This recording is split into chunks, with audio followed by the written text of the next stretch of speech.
From surprise attacks to rocket failures, here were people who were completely right, but tragically ignored. Number 10.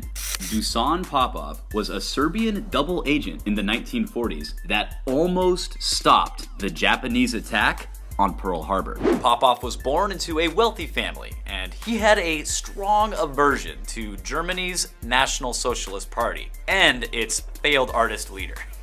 In 1940, he infiltrated the Abwehr, which was Germany's military intelligence service. The Germans considered Popov to be very valuable due to his business connections in France and the UK. However, the whole time, he was working as a double agent for MI6 and fed the Abwehr misleading and inaccurate information. Fun fact, Popov is considered to be one of Ian Fleming's primary inspirations for the iconic character James Bond. In 1941, the Germans tasked Popov with setting up a spy ring in America with a primary focus on gathering information about the Pearl Harbor naval base. This spy traveled to the US and contacted the FBI, telling them that they should expect an attack on Pearl Harbor in 1 year. The head of the FBI, J. Edgar Hoover, regrettably didn't trust Popov, and his intel never made it to the White House. The Japanese attacked Pearl Harbor on December 7, 1941, a day that will live in infamy. This event cost thousands of American lives and ultimately dragged the US into the global conflict. Number 9. On April 14, 1912, the wireless operator of the Mesaba steamship, Stanley Adams, sent a warning that, had it been heeded, would have saved hundreds of lives.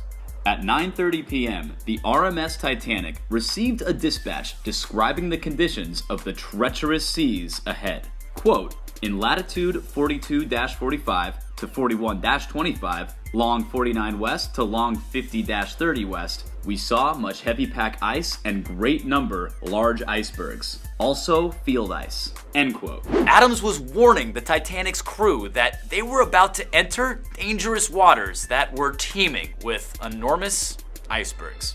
As fate would have it, the Titanic's radios had been down, and the operators were overwhelmed with transcribing messages and hand-delivering them to individual passengers. Jack Phillips was the senior wireless officer aboard the Titanic. Phillips acknowledged the message sent by the Mesaba, but deemed it insignificant to alert the bridge. And this error is cited as the principal cause of the disastrous maiden voyage.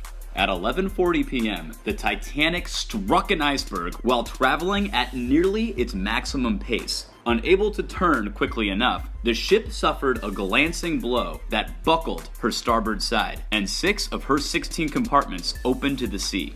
Within 2 hours and 40 minutes, the ship sank, and 1,500 passengers and crew were lost at sea. Number 8. Charles Colchester was a British spiritualist who predicted and tried to stop the tragic end of Abraham Lincoln.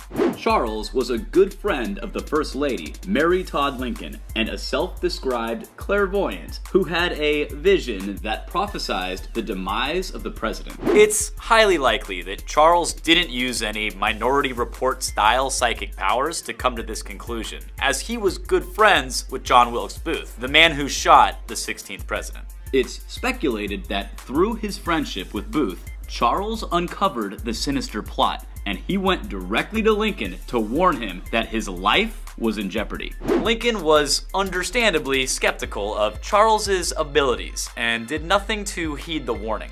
The rest is quite literally history. Number 7. Bernie Madoff has been proclaimed the worst thief in human history. He created and ran the largest and most complex Ponzi scheme ever, which allowed him to defraud billions of dollars from hard-working Americans. Had the Security Exchange Commission just listened to Harry Markopolos, they could have saved thousands of people from Madoff's machinations. Oh snap! I just said the word of the day. Machination. A machination is a plot or a scheme intended to accomplish an evil end. See if you can use the word in a sentence in the comment section below, and let's see who can come up with the most creative phrase. Markopoulos was a Boston-based financial analyst who figured out that Madoff's hedge fund was a fugazi Ponzi scheme. A Ponzi scheme is a fraudulent investing scam that generates returns for early investors by acquiring money from new investors. It works a lot like a pyramid scheme in that it doesn't create any value and it completely unravels once the stream of new investors dries up. Markopoulos, who describes himself as a math geek, says that it only took him a few hours to prove that Madoff's numbers couldn't be achieved legally. So he went to the Security and Exchange Commission to warn them in 2000. But nobody listened. For 8 years, he tried to blow the whistle until finally Madoff's sons turned him in.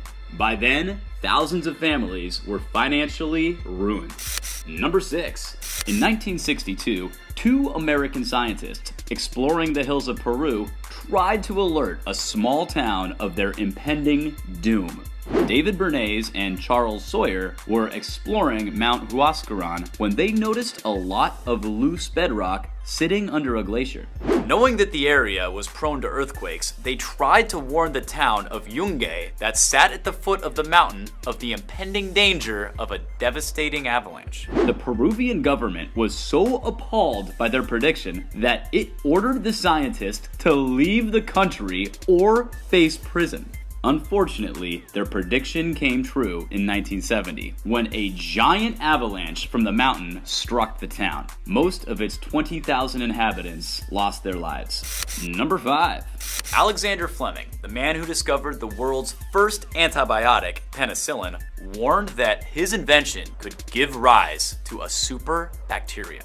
After receiving the Nobel Prize for Medicine in 1945, Fleming gave a lecture forewarning of the danger that microbes would eventually become resistant to antibiotics. But people were understandably pumped that we had ostensibly beat the threat presented by harmful bacteria, and the antibiotic party boat left the dock at full steam ahead. Within just 1 year of giving his speech, the first strain of penicillin-resistant bacteria appeared in London. Now the CDC ranks antibiotic resistance as one of the biggest public health challenges of our time. Number 4. Brooksley Born, an activist lawyer and former chairperson of the Commodity Future Trading Commission, did everything in her power to prevent the 2008 financial crisis. As chairperson of the CFTC, Bourne was an early advocate of reining in the expanding market for financial derivatives in the 2000s. Credit default swaps are a type of derivative which were used as a tool by banks to manage their risk across a range of investments, and they were a key contributor to the economic unraveling in 2008. When Bourne tried to convince Alan Greenspan that the derivatives should be regulated, he completely ignored her. What's more is that he foiled all of Bourne's attempts at regulation, and Congress even took the extraordinary step of passing legislation which prohibited Bourne's agency from taking any action in restricting the trade of derivatives. A few years and a great recession later, Bourne's vindication was a bitter pill to swallow. Number 3. Cameron Patterson was an American geochemist who developed the process of uranium-lead dating, which allows us to accurately calculate the age of the Earth. However, during his studies, Patterson realized that humans were poisoning the environment and each other with lead. Specifically with the use of leaded gasoline. For over 3 decades, Patterson sounded the alarm and campaigned against lead contamination. His main opposition came from big business, companies including General Motors, DuPont, and Ethel. The Surgeon General initially sided with industry, and it wasn't until the 1970s that Patterson was able to show that modern American skeletons had lead levels between 800 and 1200 times higher than a 1600-year-old Peruvian skeleton. That lead was eventually phased out of gasoline.